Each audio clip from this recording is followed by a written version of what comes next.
అశ్వాపురం మండల పరిధిలోని మొండికుంట పాత గ్రామ పంచాయతీ కార్యాలయం ముందు 1998వ సంవత్సరంలో చైతన్య యువజన సంఘం ఆధ్వర్యంలో జాతిపిత మహాత్మా గాంధీ విగ్రహాన్ని ప్రతిష్ఠించారు.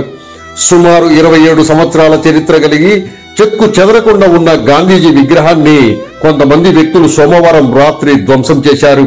ఆ విగ్రహాన్ని కాళ్లు విరిచి అదే గ్రామంలోని ప్రభుత్వ ప్రైమరీ పాఠశాలలో మూలకు పడేశారు. మంగళవారం ఉదయం విగ్రహం లేకపోవడంతో కంగుతిన్న యువకులు ధ్వంసం చేసిన దుండగులను కఠినంగా శిక్షించాలని డిమాండ్ చేస్తూ పడేసిన విగ్రహం వద్ద నిరసన చేపట్టారు.